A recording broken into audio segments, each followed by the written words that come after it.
Welcome to my channel. Gruhalakshmi 11ನೇ ಕಂತಿನ ಹಣ ಬಂದಿಲ್ಲ. ಅದ್ರ ಜೊತೆಗೇ ಅನ್ನಭಾಗ್ಯ ಯೋಜನೆಯ ಹಣ ಕೂಡ ಬಂದಿಲ್ಲ. ಎಲ್ಲರೂ ವೇಟ್ ಮಾಡ್ತಿರ್ತೀರ. ಆದರೆ ಸರ್ಕಾರದ ಕಡೆಯಿಂದ ಎರಡು ಸಿಹಿ ಸುದ್ದಿಗಳ ಬಗ್ಗೆ ತಿಳಿಸಿಕೊಡುತ್ತೇನೆ. ಅಲ್ಲಿವರೆಗೂ ನನ್ನ ಚಾನಲ್ನ ಯಾರು ಸಬ್ಸ್ಕ್ರೈಬ್ ಮಾಡಿಲ್ಲ, ಸಬ್ಸ್ಕ್ರೈಬ್ ಮಾಡಿ, ಲೈಕ್ ಮಾಡಿ.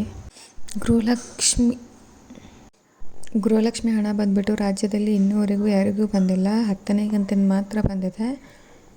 ಆದರೆ 11ನೇ ಕಂತಿನ ಹಣ ಈವರೆಗೆ ನಿಮಗೆ ಜಮಾ ಆಗಬೇಕಾಗಿತ್ತು. ಆದರೆ ಇನ್ನೂವರೆಗೂ ಯಾರಿಗೂ ಈ ಹಣ ಬಂದಿಲ್ಲ.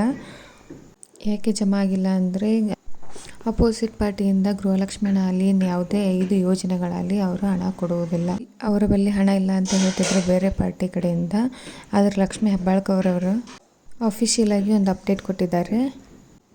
ಲೋಕಸಭೆ ಚುನಾವಣೆಯ ಎಲೆಕ್ಷನ್ ಇತ್ತು, ರಿಸಲ್ಟ್ ಇತ್ತು. ಅದರ ಸಂಬಂಧವಾಗಿ ಗೃಹಲಕ್ಷ್ಮಿ 11ನೇ ಕಂತಿನ ಹಣ ತಡ ಆಗಿದೆ. ನಾವು ಮುಂದಿನ ವಾರ 11ನೇ ಕಂತಿನ ಹಣ ಬಿಡುಗಡೆ ಮಾಡುತ್ತೇವೆ ಎಂದು ಗೃಹಲಕ್ಷ್ಮಿ ಯೋಜನೆ 11ನೇ ಕಂತಿನ ಹಣ ಮುಂದಿನ ವಾರ ಬಿಡುಗಡೆ ಮಾಡುತ್ತಾರೆ.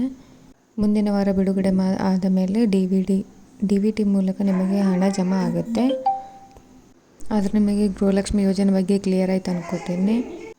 ಅನ್ನಭಾಗ್ಯ ಯೋಜನೆ ಬಗ್ಗೆ CM ಸಿದ್ದರಾಮಯ್ಯ ಅವರು ಟೆಕ್ನಿಕಲ್ ಪ್ರಾಬ್ಲಮ್ ಇರೋದರಿಂದ ಅನ್ನಭಾಗ್ಯ ಯೋಜನೆಯ ಹಣ ಸ್ಟ್ರಕ್ ಆಗಿದೆ.